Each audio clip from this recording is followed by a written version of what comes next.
My dad was screaming every night from his nightmares from the war. He got heavily injured twice. He almost died, and then he spent 3 years in a Russian prison camp after that. Wow. So he came back in 1947, and he screamed until I was 15 he screamed every night dreaming of the war. Every night I would wake up from my father screaming from the top of his lungs. Yeah, so that made a big impression, on me. And when I see what's happening now in the world, I'm just thinking, how is it possible that we never learn? Yeah? How is that humanly possible? Yeah? I want peace. I want peace. I want harmony. I want to live it all nice.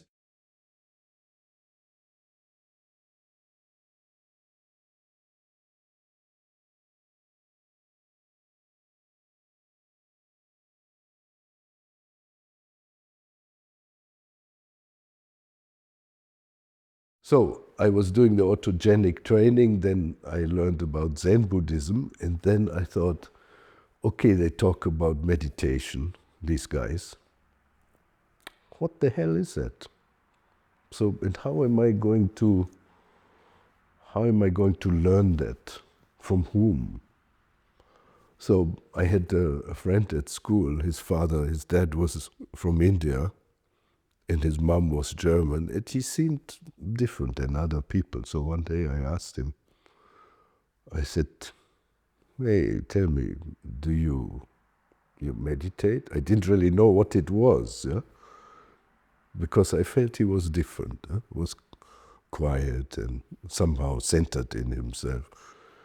And I asked him, would you teach me how to do that? He said yes. And then he taught me Raja Yoga for a couple of years. And that really set me off. So meanwhile, I had gotten kicked out of school. And at that time, my brother left Germany on the hippie trail with partly with the magic bus that went from London and Amsterdam to Kathmandu. Overland, somewhere in Turkey he got off. So he made it through Afghanistan, and somehow he ended up in Pune with the notorious Bhagwan, Sri Rajneesh.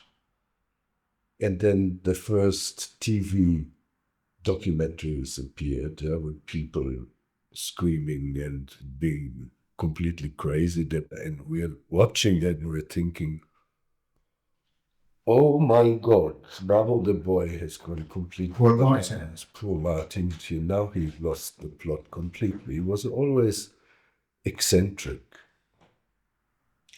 and always a worry for my parents because nobody could control him. And now he was in this insane cult. So we decided with my parents and me that I would go and take a look if he's okay. You're 19 now? I'm 18. 18? To look if he's okay. And if he's okay, good. If he has found a place, my parents will amaze him. Right? Then like, if he finds a place where he is happy, we're good. And if he's not okay, see if you can persuade him to come back. I still remember entering the gate. They had this beautiful massive wooden gate that opened up when you walked in there. It's like, boom, you entered like a time warp space. I can't explain it. It was magical, really. And I took one look around. I thought I never want to leave from here ever again. Magnetic to the max. So I looked around at the people at the ashram and I thought they really reminded me of those then kind of characters. I thought I found my place. That's it. I want to stay here. Yeah, so instead of saving my brother, I saved myself. And what an irony, there he goes to save his brother in Pune and ends up staying there. I found that very amusing. I became his Osho's student, Bhagwan's disciple. At the time, there weren't that many people there. You could still talk to Bhagwan. Sitting close to him was a psychedelic experience. And you cannot imagine, no? I mean, you were seeing things that were not there. Because his presence had such an impact. It's overpowering. I have never felt anything like that before or after. Incredible. So, Osho, still to this day, is your guru. Absolutely. Then for about a year or so, I grew Osho's vegetables. And sometimes I would bring them to his house and also to bring them to the kitchen to be prepared. He liked carrots, he loved strawberries. So we used to grow all this kind of beautiful organic produce. And then one day, I thought I didn't. I'm finished. The garden is beautiful, it's functional, it's perfect. So then I had to keep two people busy in the garden. I went to one of my supervisors, was an Australian man, Neha, one of my mentors. And I said, look, you know the place, this one is producing. What am I going to do with this extra person now? And he said, make the garden so beautiful that the master can walk in at any moment and you don't have to feel shy. And when he said that, I had some kind of aha experience. I thought, I'm going to live my whole life like that. So beautiful that the master or somebody like that, somebody who represents this clarity and this love and this beauty can walk into my life. And you don't need to feel And ashamed. you don't need to feel ashamed. Yeah. You can feel like, okay, I did my best Yeah. with my mistakes and Yeah. all that. And I've been doing that ever since. Okay, so in 1985, November or so, Osho got deported from the US. He went, I think, to Crete, where he really? had lots of trouble again because he was talking in public about the Orthodox Church. Well, yeah. Oh. And the Archbishop of Crete said, if the police doesn't take him away, we're going to dynamite his house. That's how he upset people. Wow. That was his tool, upsetting people. He liked that. Yeah? That was his strategy, to get you to think, to trigger people. You had to trigger, to get you to look at yourself. Right? What am I doing? One of her friends, Chetna, was consoling me. Because of my unhappy love story. Chetna being Japanese. Yes, he was consoling me. And she had also just broken up with her boyfriend at the time. Before we knew it, we ended up together. And sometime later, we got married. Moved to Japan. First, we went to Germany together. She didn't really enjoy Germany. She said, even the dogs have a face like this. She has a really good sense of humor. And she said, why don't we go to Japan and start a language school? Raj, my brother, called me from Germany saying that, hey, Java, I think it would be good for you to do Reiki. I said, yeah, I would like to learn, but I just learned it. I want to do something for myself. Okay, the end of the year, end of December something, 92, went to Berlin to learn Reiki in Berlin. Sitting there laughing to myself, thinking, what am I doing? Huh? I'm a German who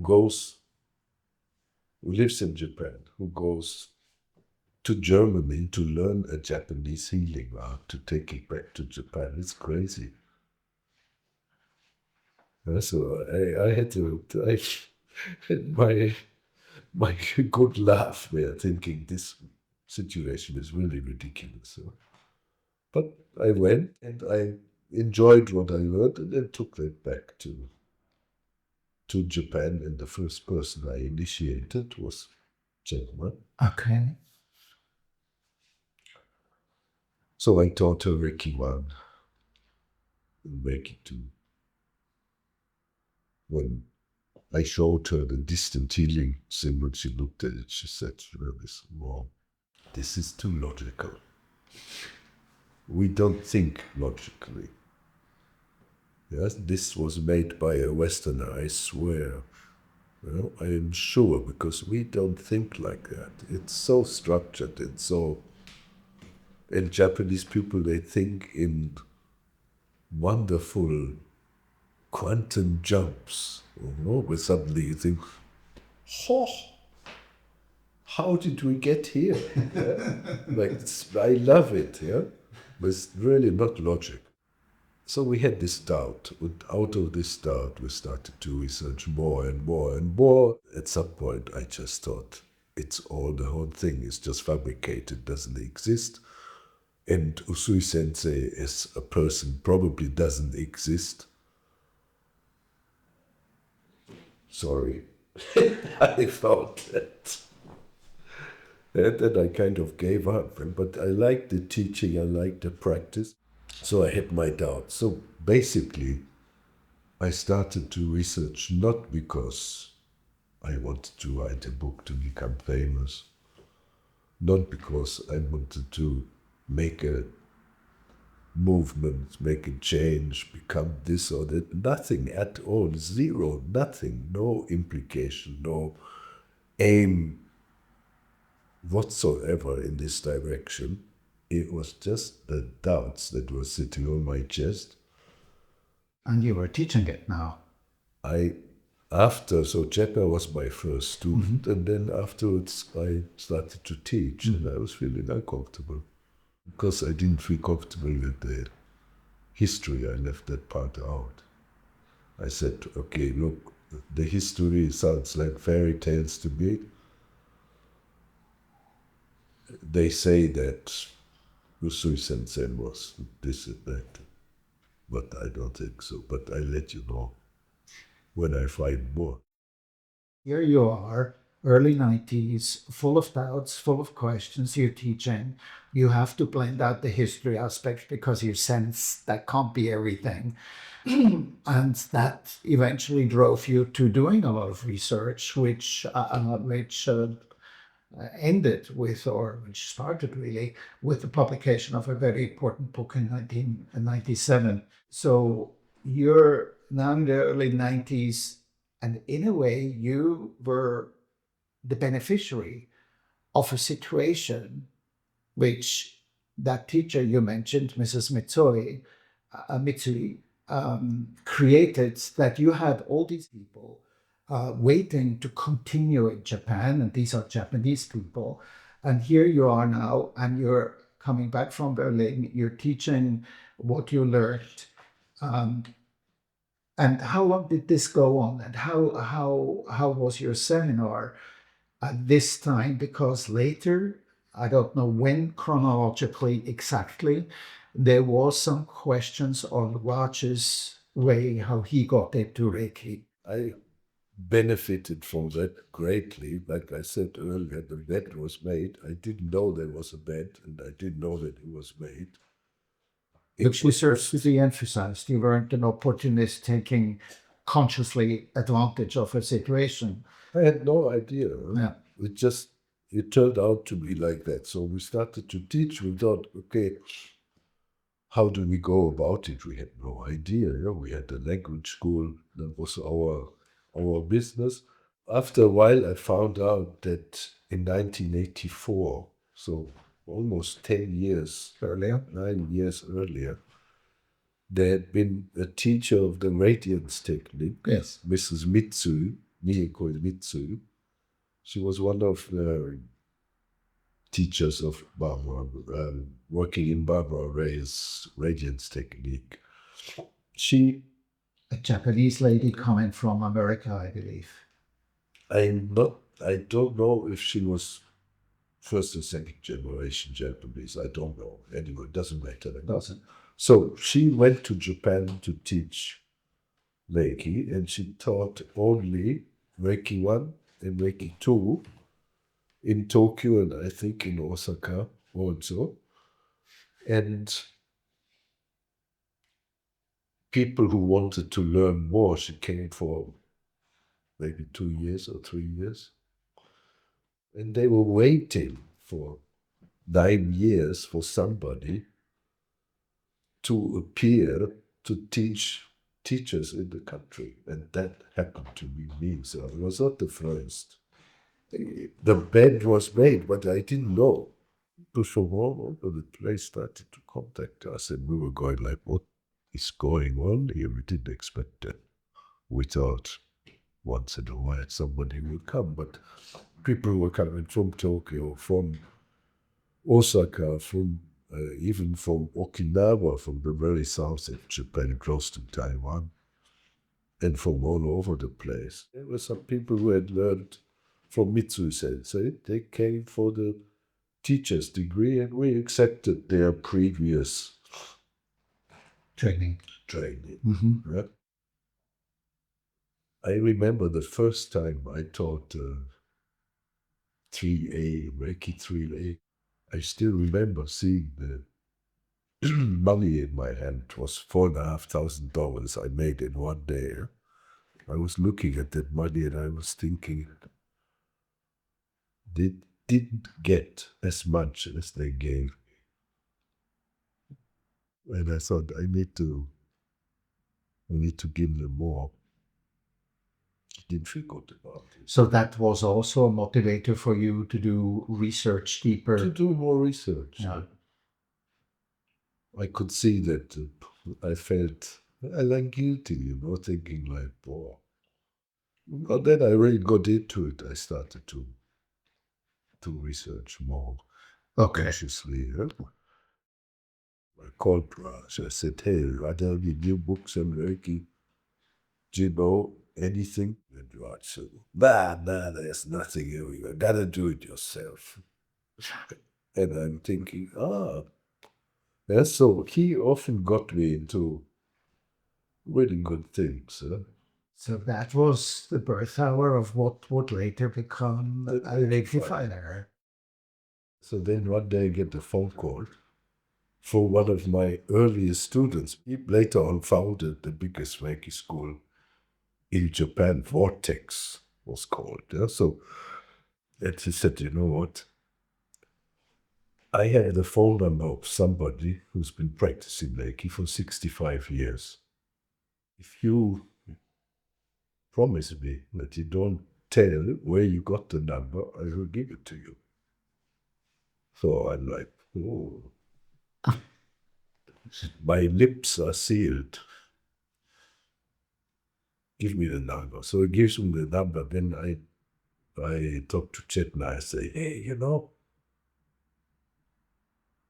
how about can you call this person now? This Mrs. Koyama. So in the end, she agreed. She called the number. And then we said, yeah, my husband is a foreigner. He's writing a book about Usui Sensei because what is known outside is, we don't think it's right. It seems to be all myth, and we want to make it right and fix it. And then she said, I don't care about Western Reiki, about Reiki that comes from another country. I'm thinking like, what's going on here? And that was the first time I heard the word Western Reiki. Yeah. But in the conversation, she also told us that he was buried at the Pure Land Buddhist graveyard, temple plus graveyard in Tokyo. I said, please check the psychology temple. So she calls 1, 2, and I don't remember. I think the third one, finally, the guy says, yes, we have him here. But then I asked, do you know anything about him or what kind of person he was? Anything about his family's background, his work or so? The priest says, Lipono, waka desu ne. Well, it's a beautiful grave, and I'm thinking, beautiful grave. And I had been in Japan already 4 years or so at that time, 3 or 4 years, and every year we were going to the family graves. Miles and miles and miles of graves. Looks like in Normandy, the graves of the fallen soldiers, you know? All the same stone, the same flagstones in front, the same flowers. I'm thinking, beautiful grave. I have not seen one grave in Japan that looked different than the one next to it, you know. So I had no idea. And you must come and see it sometime. I said, thank you. Do you know anything about the family? He said, well, would you like to ask them? I will. Well, okay, I'll give you the phone number and the address. 5 minutes ago, I knew very little, and now I have Usui Sensei's grandson's address and phone number. We arrived there, and suddenly I see this 3.5 meter tall memorial stone with an inscription, 2.5 meters wide, and I'm standing there going like, oh my God. That was incredible because it was the first time we had something written about him.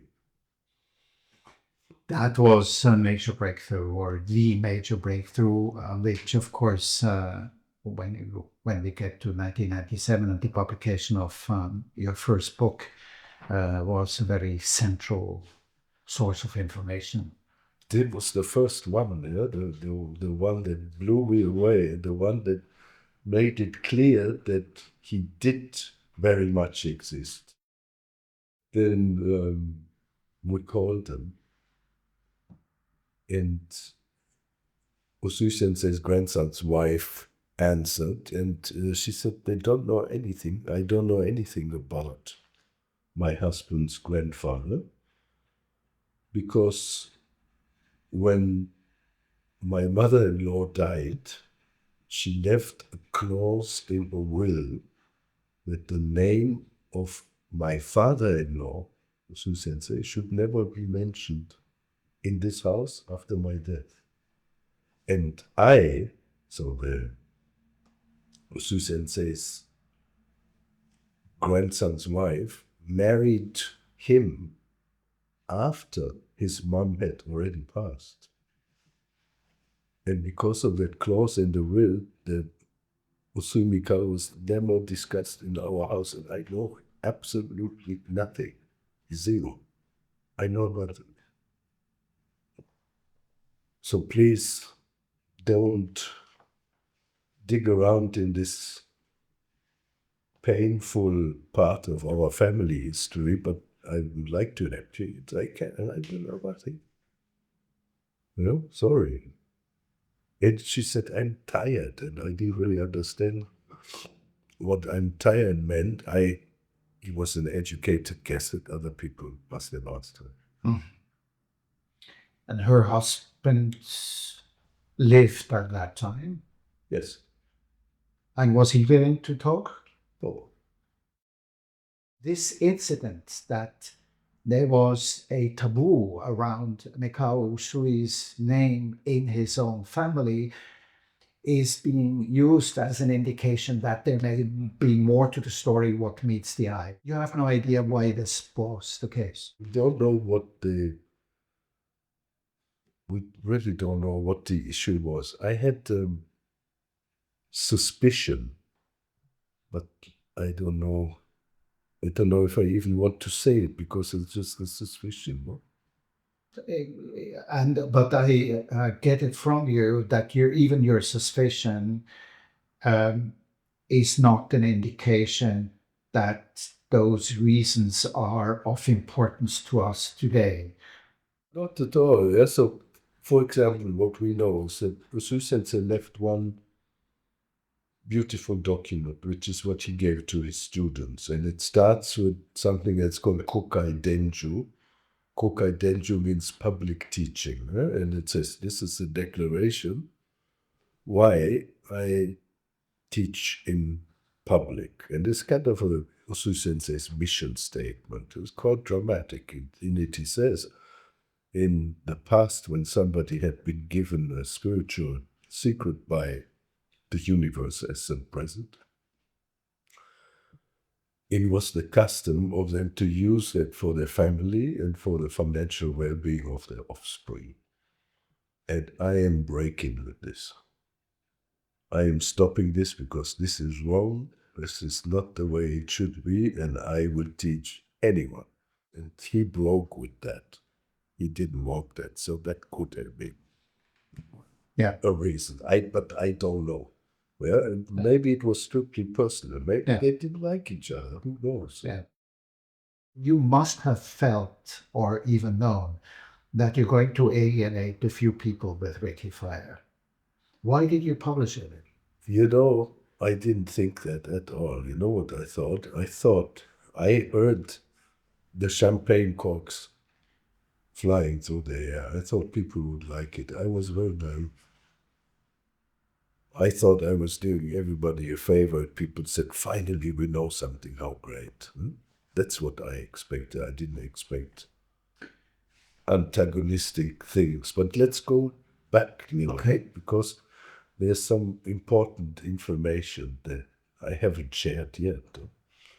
So when I made a contract with the German publishing company, of course, the first person I called was Walter to say, thank you so much for making that contact. I'm overwhelmed. I didn't expect it.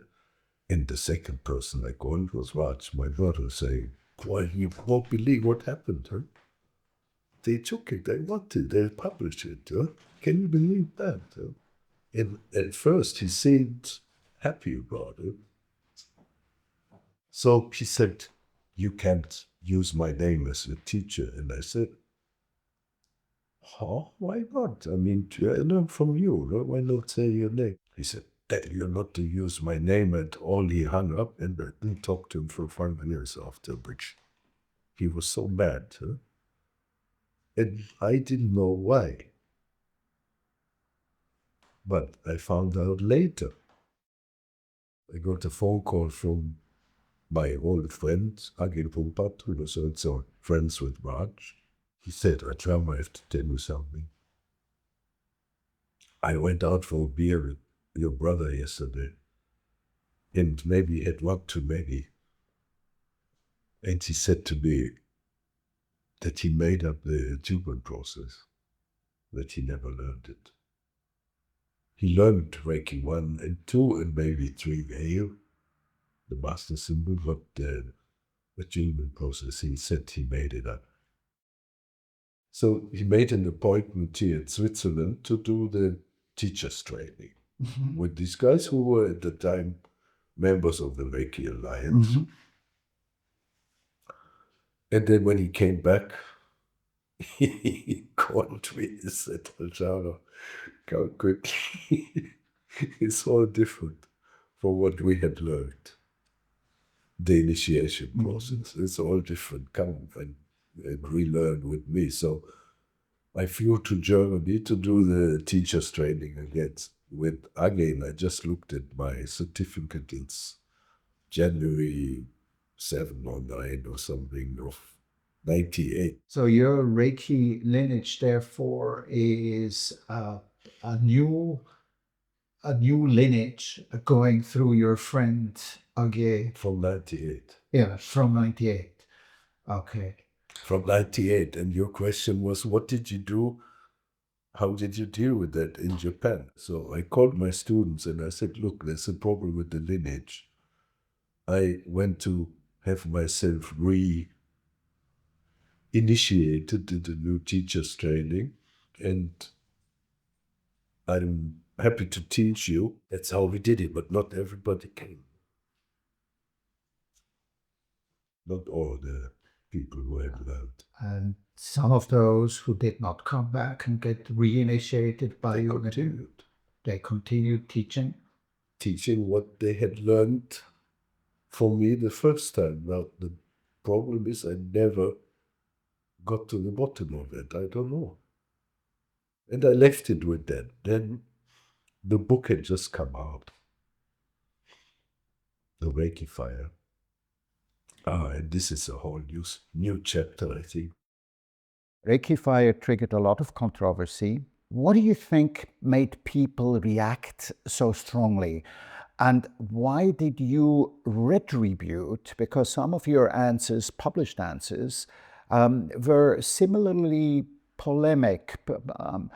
Almost a ring of righteousness came with them, and sometimes even a little patronizing. I don't really remember that much from that. It's a long time ago, and I guess I have changed. Maybe I overreacted. At times, possible. The tone, I don't really understand why people got upset.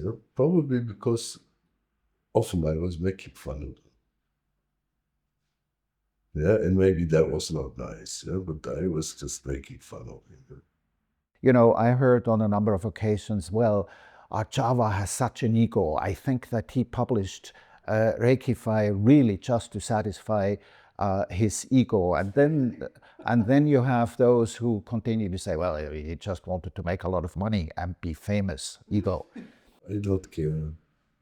I don't care one bit. Fame doesn't mean anything to me. The only thing that matters is the love in my heart, and that is not my. Actually, I'm less concerned about people then having their nose out of joint when somebody makes a mistake. However, I do keep you responsible if that kind of tenure then influences your students, and your students go out and carry on the same. Maybe not so chokingly anymore, not so humorously anymore. Yeah, I don't think my students are disrespectful. I mean, okay, maybe somebody is, but that is their own. That's their own business, not their own karma. I always look at what about me? Am I disrespectful? No, I love people. I don't have any problem again, but action. Also, the people who attack me or try to make my work difficult. I have no problem with anybody. I cannot say it in any other way, but you, respectively, your work was boycotted at times. I believe the proper jargon in legalize is that you were confronted with an immediate enforceable injunction at the time of your publication. I know that you mentioned Phyllis. I know that Phyllis was actually responsible. I didn't know that until very recently, but she obviously knew it because part of her apology in the previous work I did is addressing the injustices she did towards you. But I would like the viewers actually to understand a little bit what happened to you. So one of the things I know on my patterns is when I was a kid, I always escaped when there was conflict. Always. When there was conflict, I was just getting out of here thinking, I'm not playing this is stupid. I'm not that stupid. I don't need to fight. I'm beyond that. Like that. And with the publication of the Reiki Fire, was the first time in my life that I stood up for my people. Yeah, and maybe it came out too strong. Yeah, because it was a reaction to always escaping. Yeah? Perhaps this is it. Yeah? So when it came out after 3 days, I got in German. So the book came out in German. After 3 days, I got a fax from Phyllis. My publisher got one, Walter Lübeck, who wrote the introduction to the book. He got one, kind of threatening me to take, or threatening the publisher, telling them take it off the market unless you're prepared for legal stuff. Yeah? And I'm looking at them going like, what the hell? What is that? Now we finally have something that we can work with. We have the memorial, the fountain people who, in Usui sense, is direct lineage. But this is great. It's a great beginning. One time when Phyllis was asked in person by a friend of mine what to do with my books, she said, burn them. Yeah? And that was in Germany. That didn't go down well because people had a bad reference to that. And you can't believe the things that happen. They're trying to buy the whole first edition of the Reiki Fire and then pressure the publisher into not publishing another one. But the publisher was not playing this game. And then it went on like that. My Argentinian publisher, he had his windows broken. Incredible. One time I was at the book fair. I'm sitting at the book fair in Frankfurt at my publisher's booth, and I was to sign books and give a little talk for the readers. When I hear behind me somebody go, oh, oh my God, how can he? How dare he? Of course, I'm not connecting it to myself at all, so I'm just sitting there. And I'm wondering what this person is raving on about. Then I hear one of the secretaries saying, oh, hello, good morning. I see you have a program with one of our books here. Actually, the author is just sitting right behind you. Why don't you go and talk to him? So I turn around, I look at her. She looks like she's looking the devil straight in the eye and starts running. Like sprinting, running through the book fair, running away from me. It was incredible. I didn't expect it at all. Maybe the viewers today, they don't realize this was a time when the Reiki Alliance, or what one might call Western Reiki, because it wasn't just the Reiki Alliance, it was many more people. The Western Reiki was the dominant Reiki in the world. And of course, and I belonged also to that world, I still do. And at that time, we were all not just indoctrinated, because I don't think anyone purposely, consciously indoctrinated us, but we had a mindset where we believed certain things, and clearly we felt that your publication violated that. And my question really is, you came from a Western Reiki, you knew all that, and you must... Yeah. Absolutely the same, yeah. But I liked it when you say, we were conditioned, in my words, conditioned in a certain way and indoctrinated, and you broke that. Yes, I broke that, and I would do that again every time. Huh? Thank you for that. You need somebody to shake you up when you're in that slumber, and that happened to be me. It's not because I'm great. I just stumbled into that. Suddenly I find myself in conflict on a personal level. It was something new for me. Not to back off, but to just stand up, and say, no, I'm not moving, I'm standing here. This is my truth. Now I'm standing here. Okay, and maybe some people found that egoistic, I don't know, I suppose. So either you say the truth, your truth, okay, your subjective truth, or you don't. There is nothing in between for me. I cannot say it a little bit, or so either you do or you don't, and I choose to do. So I felt, of course, that some injustice was done to me, and it didn't stop with the Reiki Fire. It continued. it went on and on and on and on and on and on and on to the point where we had break-ins, where people's houses were vandalized, where all the books that I had written for people, autographed, were stolen out of their house. And things where you think that that's all possible. Huh? That's amazing. That's incredible. Yeah? At some point we got threatening phone calls at home. My wife left the house when I was not home because she was afraid. It's just incredible what happened. So there were lots of strange things that happened. But what I really want to say is that I've had enough. Yeah? I've had enough of the conflict. I had enough of the violence in different ways. I've had enough of feeling victimized. Yeah? I had enough of this constant friction. Yeah? And I have no grudge to anybody. I just want to leave it behind. Yeah, when I say I had enough, it's like I'm not overwhelmed or so, but it's more like I had enough, like when you ate a really good meal and you don't want to eat anymore.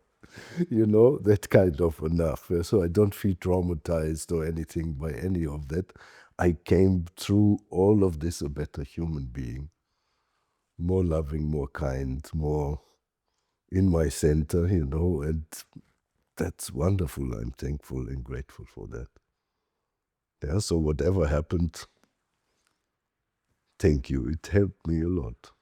Reset little button on the electronic gizmos that says reset to factory settings. Then the factory setting is, yeah, your attention is in your heart and you're present, and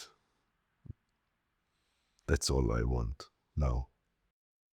So now, how many years later, about 30 years later, I'm looking at my hands, you know, and I'm going like, the Reiki that comes out of here doesn't have a label. No? And it doesn't matter where I learned it, and it doesn't matter where anybody, for that matter, has learned it. And it doesn't matter who their teacher is and what their lineage is, as long as they have been properly initiated. It's all the same. Well, beautiful. So you cannot learn the wrong Reiki. There is no wrong Reiki. Very beautiful. So this is what we do. We are the extended hands of some beautiful natural phenomena. I like that. Huh? Well, you are the waterfall giving Reiki to the client. You are the big tree, the sixth ring. Right? I'm also reminded of a situation when I was with Phyllis. The more important question, and I compliment her, which she asked first, was, is Arjava here? And I said, no. And she said, oh, I'm very sorry. I wanted to meet him and have a better conversation. And I know that the two of you never met. She then passed away. But she did, her apology was clearly addressed to you. And from my point of view, it would be wonderful if you accepted that apology. And also relationships where I know that I've transgressed. And for all these times when you feel that I've transgressed, that I've entered your space unwillingly and uninvited, where I've offended you in some way, where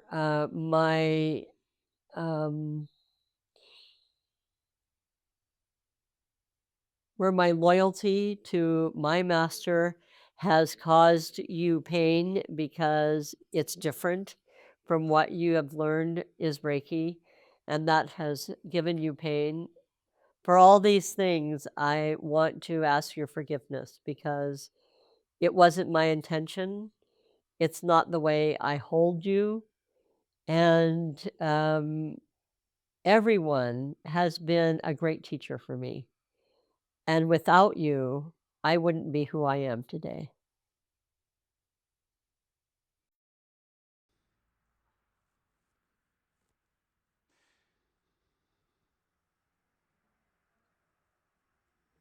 We can leave that behind now. Yeah, nice. There comes a point where it's just not relevant anymore. No, it's okay. We learned the lessons and we're okay. Huh? Let it go now. Nice. In the end, it all comes down to that. Yeah. So if two people have a conflict with one another, what should they do? Talk. Get together, talk. And don't wait until it's really poisonous and fermented nicely, and stinky and all that. Don't carry it, because then becomes, as we can see in all of this, it becomes such a mess. Huh? So the best is just to talk. Yeah.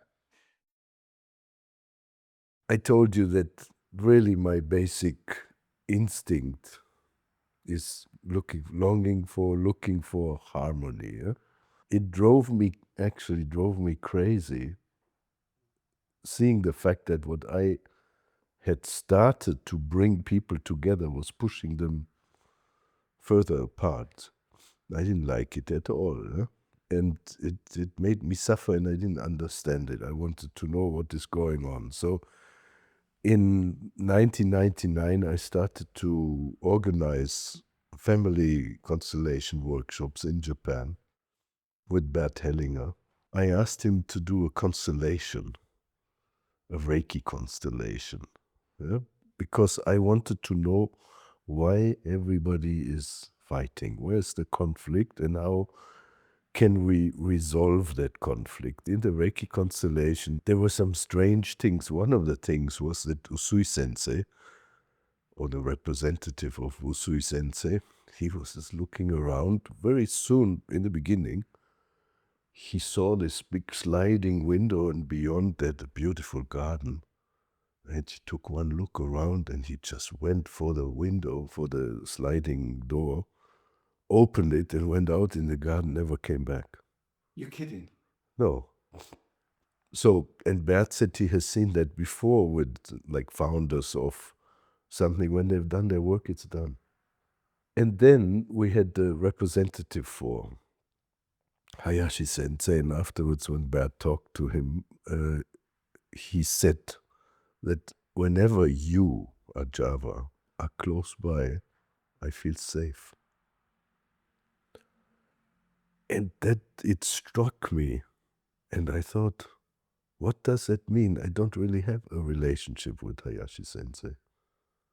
I felt close to Usui sensei, but with Hayashi sensei, I didn't know anybody who learned from him or anything. But some alarm went off. It's like, huh? And then 2-3 months later, I get in touch with Chiyoko sensei, who's a direct student of Hayashi sensei. She was born in 1921, so she was 79. And she been doing Reiki from age 17. So how many is that? 62 years of practice. I found that different. Humility and humbleness. Boy, it was beautiful, but simple. Huh? Super simple, not spectacular. And that I saw, and that I loved. Huh? And when, after the first 5-day training, I looked at her, I remember, I said to her, I'm very glad to have met a Reiki adult. Beautiful, and it was so easy to learn in her practice, in her presence. To me, to my understanding, the teaching never was her focus. The focus was always on the treatment. This was in 2000, in June or July. I did the first training with her, and she had told me that you can learn only Shoden and Okuden Reiki 1 and Reiki 2, I was totally comfortable with that because I was thrilled that they would accept me as a student in a traditional school. Nice. I didn't think about becoming a teacher of Jikiden Reiki or anything like that. That thought didn't occur at all. I just wanted to learn the traditional style and I loved it. One day, she took me aside and she said, you know, if you work hard, you can do the first part of the teacher's training. It's called Shihankaku. Next year, in 1 year. But you must promise me to work hard. I said, I promise. I was blown away. And then I asked her, so now we're in 2001, how many people have you taught the teacher's level in 2001? And she said, none. So when I met Chioko sensei and Tadao sensei, I had the impression they didn't really realize what they had, yeah, in terms of Reiki. Yeah, so Tadao sensei often was looking at me, or Chioko sensei was looking at me going like, why you make such a big deal of Reiki? It's the most simple thing in the world. Which on one hand was the innocent way they dealt with it, and on the other hand, it was also somewhat ignorant. They didn't realize how special their life, their family really was, because they didn't realize how big this had become outside of Japan. They really had no idea. Actually, maybe the word Jikiden, and maybe it's worth to elaborate, because very often non-Jikiden practitioners, they have the feeling that Jikiden means authentic, true. When Chioko sensei was found by other people who had previous Reiki experience, they thought, she learned from Hayashi sensei. It would be interesting to learn from her, to see her point of view. All of us thinking, we can learn from the source. As Nice. close Yeah, as as close as possible. possible. And then they asked her, so now when you teach us, what are you going to call this? And she said, Reiki is Reiki is Reiki. I would call it Reiki. Then the people said, these were Japanese Reiki practitioners that said, oh, sensei, you don't really understand the point here. When you have a baby, you can't just call it or baby, yeah, but you have to give it some kind of name. And she said, no, Reiki is Reiki. At some point, somebody asked her, so, well, what is the difference between what maybe we may have learned and what you will be teaching in the future? How will you be teaching? And she said, she used an adjective. She said, I will be teaching Jikiden, which means what I learned from Hayashi. I will not add my own stuff. I'm teaching what I learned from my sensei, not my own technique. I'm not comfortable with making my own school or cocktail, but I will teach what I learned as good as I can from Hayashi sensei. So when she said, well, I'm going to teach Jikiden the way I learned, then somebody in the room, I don't know who it was, said, but that's a good description. Yeah. Why don't you use it? And Yeah. that's how they came up with Jikiden. Jikiden Reiki is not a different type of Reiki. Like people ask me, they say, I hear you do Jikiden Reiki, I do Usui Reiki. And I'm like, no, please. We all do Usui Reiki. Yeah? But Jikiden is just the name of the school. It's not the name of the Reiki. how can your Reiki be better than mine?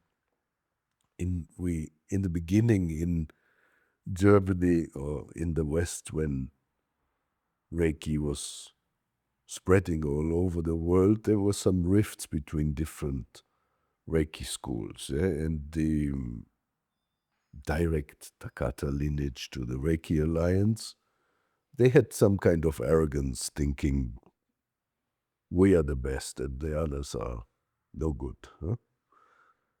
And I didn't like that. I was having this allergic reaction every time I felt this arrogance of people thinking that my Reiki is better than yours. So many times in Jikiden Reiki congresses I've talked about this issue, and because I know that even in our own association, people start to do the same thing. They start to say, we are doing traditional Reiki and you're just doing Western Reiki and ours is better. And that's really against my deep understanding and knowing, because this, I can only say it again, what comes out of here is absolutely pure, unpolluted and unpollutable life force, and it will be that from any Reiki practitioner.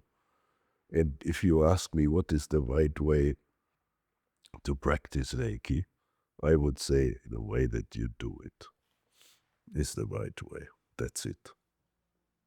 Yeah, for everybody. Reiki is not a technique. Reiki is just put your hand on it, finish.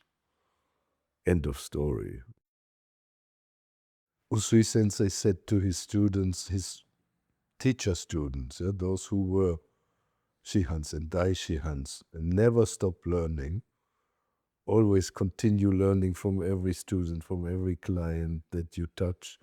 You keep learning, and if you give yourself fully, then maybe one day you will surpass me. And that for a teacher in the Japanese tradition, and I understood where he was going, that the moment you think that you have reached something, and I have had experience like that where I thought I've reached some kind of state, inner state, you're wrong. You're wrong in your sleep. Again, you must wake up again. You need a slap. And that's beautiful. And Usui Sensei made sure that we always keep that correct attitude to learn. This is why we are here. If we didn't have to learn, we wouldn't be here. And when the learning is finished, so the fact that we are here means we haven't finished the job. We haven't finished learning. Usui Sensei put himself on level 2, and the first level of Reiki is empty. There's nobody. So that first place remains empty and open and luminous forever. How beautiful is that? Yeah, it destroys the whole hierarchy. Exactly right. And puts you into the right place where you belong. And it emphasizes the self-responsibility of the student, and it doesn't give a false pretense there is a singular unit. So there's no illusion about an entity who has all answers.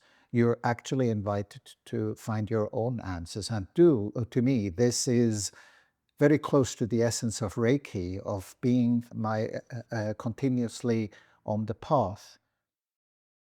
I imported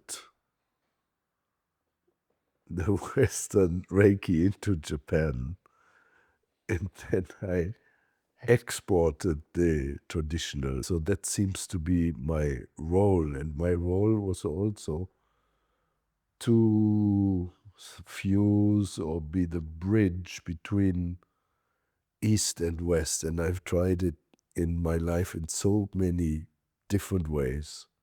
In my personal life, I failed to fuse East and West. And now I'm wondering if in my professional world, I also failed fusing East and West because it's complicated. Huh?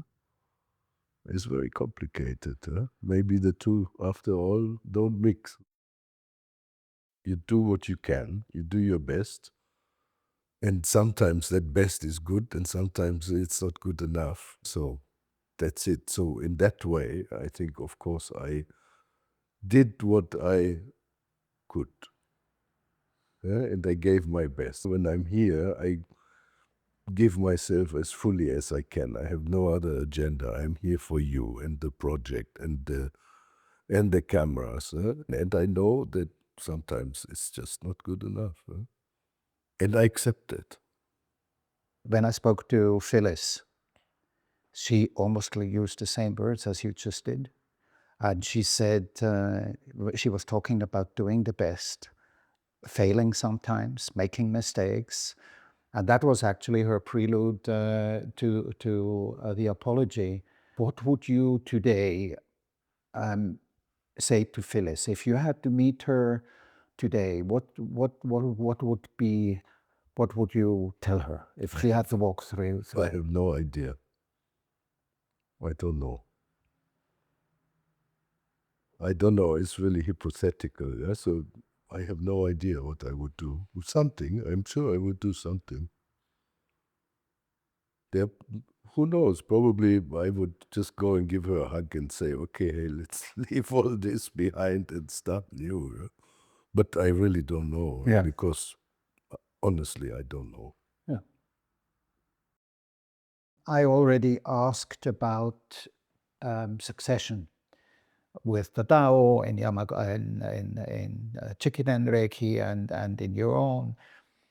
And within that question, or behind that question, there is a fear, there is a concern in the Reiki community that the hierarchy, if I may call it that, within Jikiden is very much developing into something we've already seen before, the OGM, the Office of Grand Master. So this fear of the structure within Jikiden paralleling or repeating possibly the development of the OGM. Can you relate to that? And if so, can you expand your thoughts? It's a tricky question, right? Because we have in our history Takata sensei, who was really responsible for saving Reiki after World War II. If she hadn't been there, we wouldn't know about it. None of us. Yeah, We not wouldn't be you. sitting here. We wouldn't be sitting here. That's clear. Yeah, so she saved it. Thank God she did. But then when she passed, somebody had to take over. Yeah, so it happened to be her granddaughter, kind of natural. Yeah, daughter, granddaughter, son, husband. So it happened that way. So the business, the teaching, the business got mixed into a family business. And that's always tricky. Yeah, and with Jikiden Reiki, obviously it's the same, yeah, because it's a family. So this will be a challenge for those who continue with that to decide which way they want to go. Do they want to be a family business? Do they want to be something else? Yeah, it's very, very tricky, yeah? And it has to be considered cautiously. So I don't know what they are going to do. And this is something that Usui Sensei, in his Kokai Denju, or the public teaching declaration, he addresses. Yeah? So from the very beginning of Reiki, that thing is there. Yeah? That dynamic is there. And he said that, okay, it's been a habit in the past. It's somebody who has receive the spiritual secret as a present from the universe is then using that for the well-being of their financial well-being of their family, and I'm breaking with that tradition now, and I do a different thing. And the natural human way to deal with this kind of thing is exactly what the opposite of what he talked about. Of course. Yeah, so if you have a bakery, of course you're going to inherit it to one of your kids. Huh? But when you mix family business and spirituality, it's tricky. Huh? That's where it becomes very tricky. Very tricky. How you deal with that, yeah? And it takes, I think, great emotional intelligence to deal with that properly. So, I hope and I trust that whoever is involved there will find a good way to do this. And in Jikiden Reiki, the same. I hope and I trust that they will find a good way to deal with it.